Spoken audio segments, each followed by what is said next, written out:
ଆଜି ମୁଁ ଆପଣମାନଙ୍କୁ ଗୋଟିଏ କ୍ଷୁଦ୍ର ଗଳ୍ପ କହିବି। ଥରେ ଜଣେ ସାଧୁ ବାବା ରାସ୍ତାରେ ଯାଉଥିଲେ।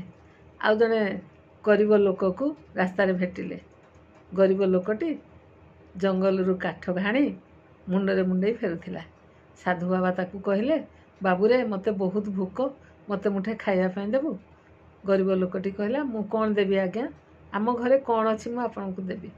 ସାଧୁ ବାବା କହିଲେ, ତୋ ଘରେ ଯାହା ଥିବ ମୁଁ ସେତିକି ଖାଇ ଆନନ୍ଦରେ ଘରକୁ ଫେରିଯିବି। ଗରିବ ଲୋକଟି ତାଙ୍କୁ ଡାକି ନେଲା, ଆଉ ଘରେ ଯାହା ଥିଲା ଖାଇବା ପାଇଁ ଦେଲା। ସାଧୁ ବାବା ଖୁସି ହେଲେ। ଆଉ ସାଧୁ ବାବାଙ୍କର ନିୟମ, ଯାହା ଘରୁ ଅନ୍ନ ଗ୍ରହଣ କରିବେ ସେ ତାକୁ ନିଶ୍ଚିତ ଆଶୀର୍ବାଦ ଦେଇଯିବେ ବା ଉପଦେଶ ଦେଇକି ଯିବେ। ତାକୁ ପଚାରିଲେ, ବାବା ତୁ କ'ଣ କରୁଛୁ? ସେ କହିଲା, ମୁଁ କେବଳ ଜଙ୍ଗଲରୁ କାଠ ହାଣୁଛି ଆଉ ବିକ୍ରି କରି ସେଇ ପଇସାରେ ଘରର ଗୁଜୁରାଣ ମେଣ୍ଟଉଛି।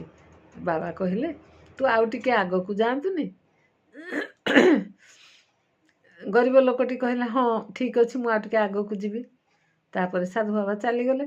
ଗରିବ ଲୋକଟି ଆଉ ଟିକେ ଆଗକୁ ଗଲା। ଜଙ୍ଗଲ ଘଞ୍ଚ ହୋଇଥାଏ, ଆଉ ତା ଭିତରେ ଚନ୍ଦନ କାଠର ଜଙ୍ଗଲ ଦେଖିଲା। ଚନ୍ଦନ କାଠ ଆଣି ବିକ୍ରି କରି ଆରାମରେ ଚଳିଲା। ଅଳ୍ପ ପରିଶ୍ରମରେ ବହୁତ ମୂଲ୍ୟ ପାଇଲା। ତେଣୁ ଅତି ଆନନ୍ଦରେ ରହିଲା। ସାଧୁ ବାବା ସେଇପଟେ ଦିନେ ଫେରୁଥିଲେ। ପଚାରିଲେ, ବାବା ତୁ କେମିତି ଅଛୁ? ସେ କହିଲା, ଆଜ୍ଞା ଆପଣ କହିଥିଲେ ଆଉ ଟିକେ ଆଗକୁ ଯିବା ପାଇଁ।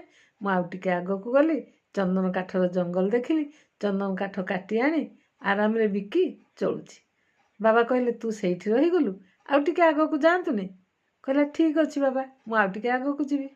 ତାପରେ ସେ ଆଉ ଟିକେ ଜଙ୍ଗଲ ଭିତରେ ଆଗକୁ ଯାଇ ଦେଖିଲା ଗୋଟେ ସୁନାର ଖଣି ଅଛି। ସୁନା ଆଣି ବିକ୍ରି କଲା, ଆଉ ଅଧିକ ଆନନ୍ଦରେ ରହିଲା। ଅଳ୍ପ ପରିଶ୍ରମ, ବେଶୀ ଧନ। ତାପରେ ସାଧୁ ବାବା ସେଇପଟେ ଫେରୁଥିଲେ। ତାକୁ ଭେଟ ହେଲେ ଏବଂ ପଚାରିଲେ, ବାବା ତୁ କେମିତି ଅଛୁ? କହିଲେ, ଆପଣଙ୍କ ଆଶୀର୍ବାଦରୁ ମୁଁ ବହୁତ ଭଲରେ ଅଛି। ଆପଣ କହିଥିଲେ ଆଉ ଟିକେ ଆଗକୁ ଯା। ମୁଁ ସୁନା ଖଣି ଦେଖିଲି। ଆଉ ଟିକେ ଆଗରେ ଯେତେବେଳେ ସୁନା ଖଣି ଦେଖିଲି, ସେଇ ସୁନା ଆଣି ମୁଁ ବିକ୍ରି କରି ଅତି ଆନନ୍ଦରେ ରହିଛି। ଆରେ ତୁ ସେଇଠି ଅଛୁ, ଆଉ ଟିକେ ଆଗକୁ ଯାଆନ୍ତୁନି? ଗରିବ ଲୋକ, ପୂର୍ବର ଗରିବ ଲୋକ ଜଣକ କହିଲା, ଠିକ୍ ଅଛି, ମୁଁ ଆଉ ଟିକେ ଆଗକୁ ଯିବି। ଆଉ ଟିକେ ଆଗକୁ ଯାଇ ଦେଖିଲା ହୀରାର ଖଣି ଅଛି। ହୀରା ଆଣି ବିକ୍ରି କରି ସେ ବିରାଟ ବଡ଼ ଲୋକ ହେଇଗଲା। ଆଉ ଆସ୍ତେ ଆସ୍ତେ ବୟସ ମଧ୍ୟ ଗଡ଼ି ଚାଲିଲା।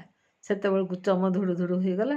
ତା କଥା କେହି ବୁଝିବା ପାଇଁ ଘରେ ପ୍ରସ୍ତୁତ ନଥିଲେ। କାରଣ ସେମାନେ ଯେହେତୁ ଧନ ଗର୍ବରେ ବଡ଼ ଲୋକ ଢାଞ୍ଚାରେ ଚଳି ଯାଇଥିଲେ, ତେଣୁ ବାପାର କାମ କରିବା ପାଇଁ ତାଙ୍କ ପାଖେ ଆଉ ସମୟ ନଥିଲା। ଗରିବ ଲୋକଟି ଅତି ଦୁଃଖରେ ପଡ଼ି ରହିଥାଏ ବିଛଣାରେ। ସେଇଠୁ ସାଧୁ ବାବା ସେଇପଟେ ଫେରିଲେ ଏବଂ ତା ଘରକୁ ଗଲେ। ଆଉ ପଚାରିଲେ, ବାବାରେ ତୁ କେମିତି ଅଛୁ? ସେ କହିଲା, ଆଜ୍ଞା କିଛି ଭଲରେ ମୁଁ ନାହିଁ, ବହୁତ ଦୁଃଖରେ ଅଛି। ସାଧୁ ବାବା ପଚାରିଲେ, କାହିଁକି, କ'ଣ ହେଲା? ସେ କହିଲା, ମୁଁ ଗୋଟିଏ ପ୍ରଶ୍ନର ଉତ୍ତର ପାଇବା ପାଇଁ କେବଳ ଆପଣଙ୍କୁ ଅପେକ୍ଷା କରିକି ରହିଛି। ସାଧୁ ବାବା କହିଲେ, ପଚାର। ସେ ପଚାରିଲା, ମୋତେ ଆପଣ କାହିଁକି ଫସେଇ ଦେଲେ? ସାଧୁ ବାବା କହିଲେ, ମୁଁ କ'ଣ ଫସେଇ ଦେଲି? ନା, ଆପଣ ତ ଜଣେ ସାଧୁ। ଆପଣ ସେ ଚନ୍ଦନ କାଠ, ସୁନା ଖଣି, ହୀରା ଖଣି ସବୁର ସନ୍ଧାନ ଜାଣିଥିଲେ, କିନ୍ତୁ ଆପଣ କାହିଁକି ତାକୁ ବିକ୍ରି ଧନୀ ନ ହୋଇ ମୋତେ କାହିଁ କହିଲେ ଏଇସବୁ କାମ କରିବା ପାଇଁ? ସାଧୁ ବାବା ଜଣକ କହିଲେ, ତୁ ତ ସେଇଠି ରହିଗଲୁ, କିନ୍ତୁ ଆଉ ଟିକେ ଆଗକୁ ଯାଇଥିଲେ ତୁ ନିଶ୍ଚିତ ଅଧିକ କିଛି ପାଇପାରିଥାନ୍ତୁ। ସେ କହିଲା, କ'ଣ? କହିଲେ, ଆରେ ହୀରା ଖଣିର ଆଉ ଆଗକୁ ବହୁତ ଶାନ୍ତିର ଖଣି ଥିଲା, ଯେଉଁ ଖଣିରେ କେବଳ ଶାନ୍ତି ହିଁ ଭରି ରହିଥିଲା। ଆଉ ତାର ଆଗକୁ ଗଲେ ଶାନ୍ତି ପର ଖଣିରେ ମୁଁ ଅଛି। ମୁଁ ସେଇଠି ରହୁଛି, ଯେଉଁଠି ମୁଁ ସବୁକୁ ଅତିକ୍ରମ କରି କରି ଯାଇ ପହଞ୍ଚି ଯାଇଛି ପରମାତ୍ମାଙ୍କ ସହିତ ସିଧାସଳଖ କଥାବାର୍ତ୍ତା ମିଶିବା ପାଇଁ।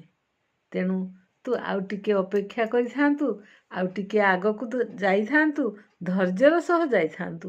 ତାହେଲେ ଦେଖିଥାନ୍ତୁ ଶାନ୍ତି ଆଉ ତାପରେ ପରମାତ୍ମାଙ୍କ ସହିତ କିପରି ମିଳନ ହେଉଛି, କିପରି କଥାବାର୍ତ୍ତା ହେଉଛି, କେମିତି ପରମ ତୃପ୍ତି ଲାଭ କରୁଛୁ।